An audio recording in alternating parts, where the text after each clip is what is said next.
Gate खोलो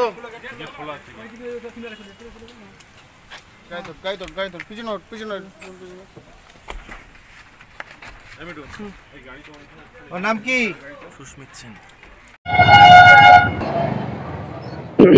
যেটি জানা যাচ্ছে 27 বছর বয়সী এক যুবক যার ছদ্মনাম রণজয় চ্যাটার্জি ওরফে সুস্মিত সেন, নারায়ণপুর থানা এলাকার বাসিন্দা।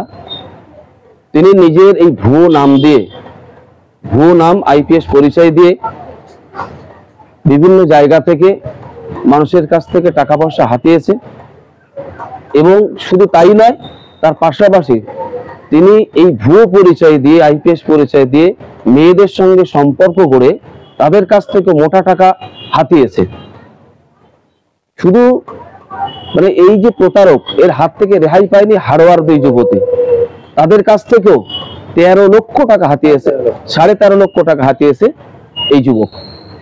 তো এটা সত্যি একটা সমাজের জন্য একটা ভয়ঙ্কর ব্যাপার, এটা খুবই খারাপ জিনিস। কারণ এইভাবে যদি সমাজে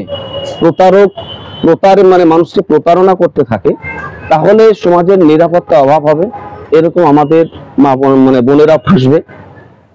দেখা যাচ্ছে কোনো সাধারণ নিরীহ মানুষও এদের চক্করে ফেসে যেতে পারে, সর্বস্ব শেষ হয়ে যেতে পারে তাদের।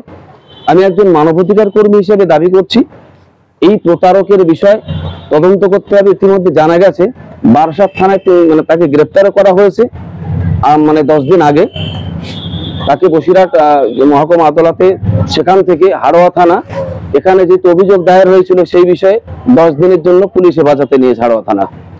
তো আমি প্রশাসনের কাছে দাবি করছি এটাই মানবাধিকার কর্মী হিসাবে, এই ধরনের প্রতারক এদের কঠিন শাস্তি হওয়া দরকার, যাতে করে আর দ্বিতীয় কেউ এই ধরনের প্রতারণা করার সাহস না পায়।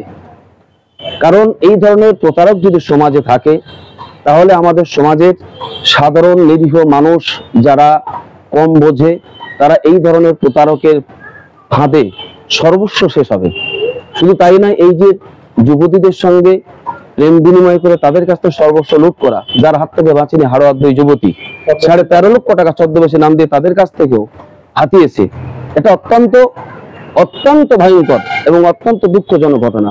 আমি ওই দোষী ব্যক্তির বিষয় তদন্ত করে তাদের আইনে আওতায় এনে যেন কঠোর শাস্তি পায় তার দাবি জানাচ্ছি আমি মানবাধিকার কর্মী মোহাম্মদ সালাউদ্দিন মোল্লা।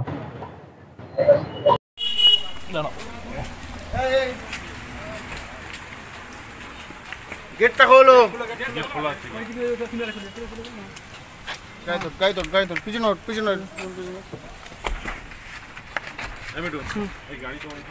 नाम की सुस्मित सेन।